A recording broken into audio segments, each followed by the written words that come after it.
Not coming from Paris, but not too far. That's where I'm from. So I'm really grateful to be a part of the conversation of healthspan and to focus today on, I want to say, an underappreciated organ, which is the skin healthspan within this conversation.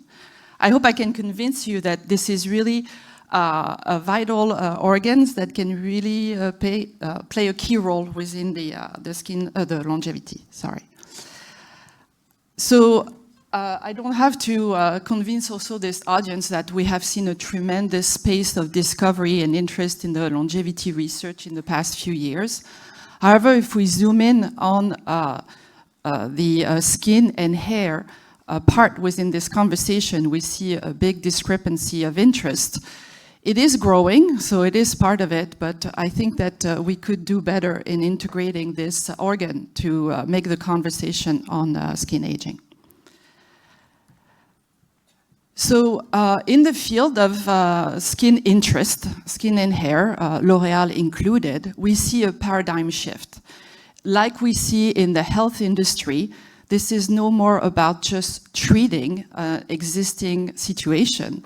This is about going from a very reactive anti-aging, treating the symptoms, to be a proactive in terms of the skin health, really targeting the root cause of skin aging and being informed by the optimization of both the I want to say the vitality of the skin and not just the cosmetic aspect of it.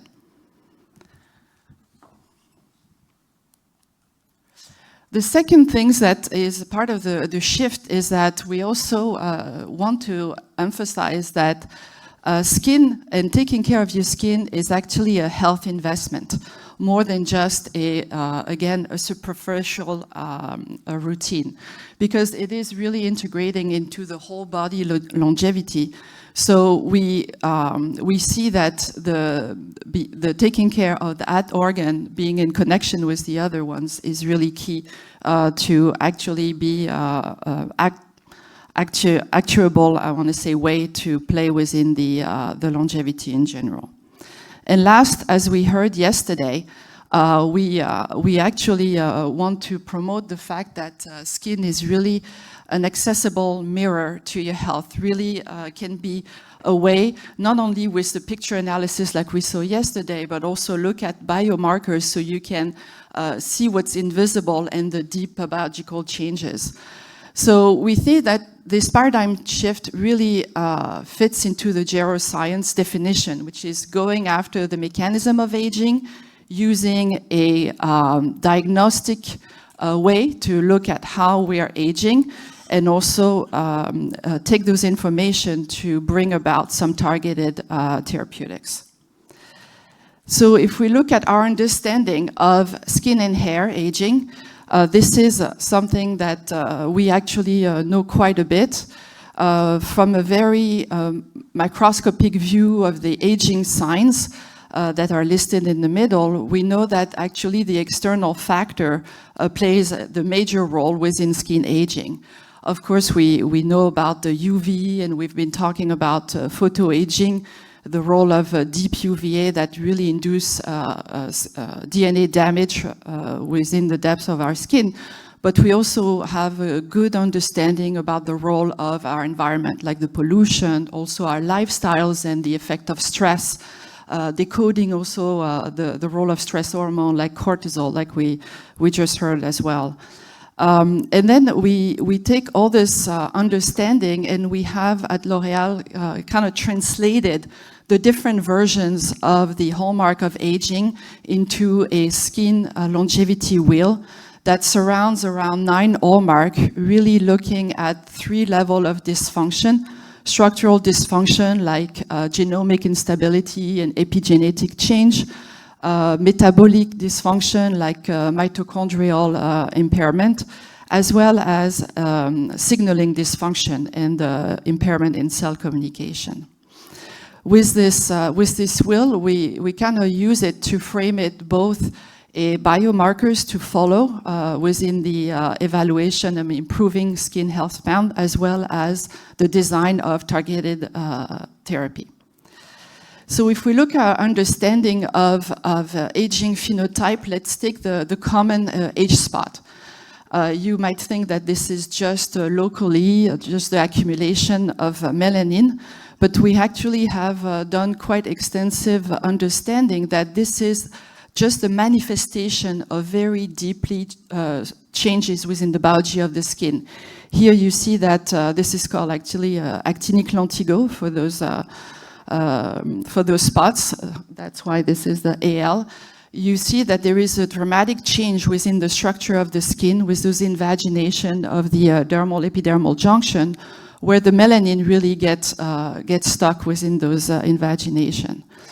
Furthermore, we actually have seen that this is a site of high inflammation, where you see the concentration of macrophages within those actinic lentigo lesions.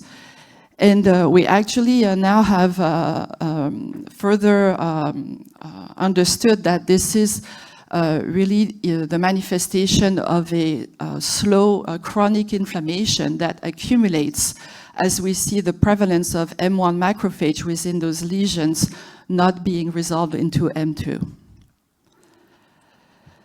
We use, beyond H-spot, we actually use a lot of now spatial transcriptomic analysis to go deeper even within the localization of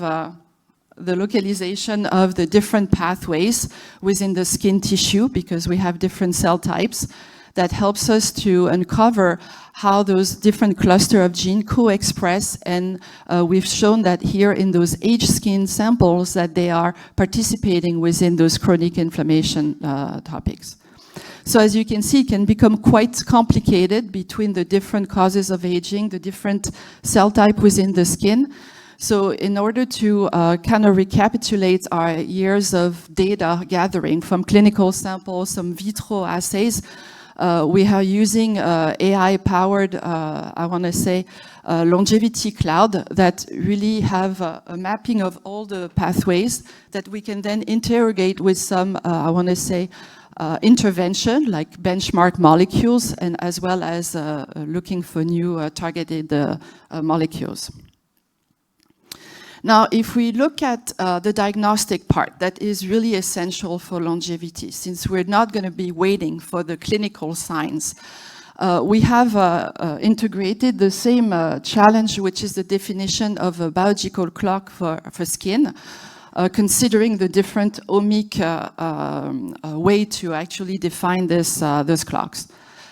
Within the skin, we also are considering the same proteomic, transcriptomic, metabolomic, and we also have the ability to add the actually this visible part of the skin aging. So image analysis, we know that this is quite important. We heard yesterday, and we see more and more paper actually evaluating how the way you look is a translation of deeper changes, but also using our, I want to say, understanding of the signs of aging. We've been gathering a lot of atlas of the different signs of aging, with the aging spot, for example, being one of them, and trying to structure those different dimensions to define actually your skin biological aging. So one of the dimensions is the microbiome. So we were one of the first to show that in the skin microbiome, like what we see in the gut microbiome, you see a profound change between aged population and younger ones. This is a different directions, because we actually see the diversity of your microbiome of the skin increasing with age as you lose your core microbes like C. acnes and Staph epidermidis on your skin. And more recently, as we gathered our historical data, where we sample microbiome quite systematically, we have shown, collaborating with the Center of Microbiome Innovation at UCSD, that the microbiome change is not just changing with chronic age, but really is tracking with the manifestation of aging signs here, as an example with the wrinkles. So we do have not only a change as you age, but the change as your signs of aging are worsening. Furthermore, we have been studying also early aging manifestation in polluted environments. So this was a study done on 100 women in China, 200 women in China in a polluted and less polluted environment. And we can actually define cutotypes, meaning really the features of the microbiome that are associated with these early signs of aging. Demonstrating that microbiome can be one of the biomarker we can use to define aging signs. The other one is around proteomics. So actually we've been looking at proteomic at the surface of the skin. Here this is the summary of a clinical study on 350 women where we have sampled non-invasively just with a tape strip the skin expressed at the surface of the skins. We have thousands of protein, and among all those proteins, we have put them in front of the discrepancy between their chronological age and their apparent age. And we've seen that 5 proteins actually are able to recapitulate what your aging, I want to say, speed is. So we have actually 2 proteins that are more associated with accelerated aging and one with deceleration of aging. In order to be activable and even bring it directly to the consumer, we actually have designed, and this is in the middle here on the right, an instrument which is called the cell bioprint, which is just from the tape strip. You can insert it within the instrument and it will measure those 5 proteins and be able to combine that with actually on the left-hand side imaging a specific skin concern and aging sign. We're able to start predicting what is your skin biological aging. And furthermore, if we add this to the fact that we have been gathering clinical signs of aging in different populations across the world, we put them all in, I want to say, a digital tool, which with the other skin clock, we're able now to even try and predict what is going to be your aging trajectory as you're influenced by your exposome. Now, if we talk about the last piece, the intervention, the first intervention, if we ask any of us in the skincare industry what I should do for your skin, I will tell you wear your sunscreen. But here I want to show a very specific molecule, the Mexoril 400, which is actually beyond just a broad UV filter, very specific and unique at filtering the UVA and ultra-long UVA part of the spectrum, which are quite insidious, deeply penetrating within your skin and leading to damages and aging signs. And we think that this is at least a skin geroprotector. And then another intervention I want to mention is that we have been looking at preventing glycation within the skin. You know about glycation increasing with age. This is the association of free sugar with either proteins that generate this eye duct, which is called AGE. Within the skin, we have at least over 20 AGE, and they actually cross-link very important extracellular matrix proteins such as collagen, leading to loss of elasticity and changes as you age.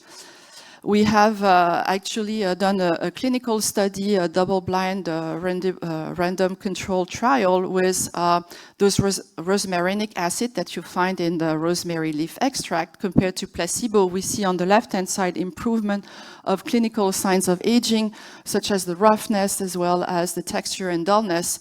And on the right-hand side, we were able to sample under the arm with both taste strip and biopsy to see that we see a reduction of AGE and one specific AGE and HE even in a non-photoexposed skin, showing that the rosmarinic acid taken as a supplement was having an effect beyond just the protection in UV-exposed skin. So we are interested in really the conversation of also that we have been having here within this conference about repurposed drug. There are many trials about different drugs within the longevity. but there is very little known or very little sampled within those trials about skin and hair. So we really want to be, we think that we need to associate with those trials, and that's why we're very happy to be collaborating with Professor Meyer and her team, so we can actually be part of the conversation and see not only what those repurposed drug brings in terms of skin and hair benefit, but also how the skin and hair can be a way to be a biomarker of, and a way to diagnose the benefits in terms of the health longevity. And this is my last slide, so just repeating that I think I tried to make the case that skin is a vital organ in terms of that should be considered in the conversation of healthspan, and be sampled as a way to be an accessible way to assess the benefit of the geromedicine. And then we have today a very nascent field within skin and hair, but we hope to increase it, like I said, with the collaboration that we're really excited about. Thank you.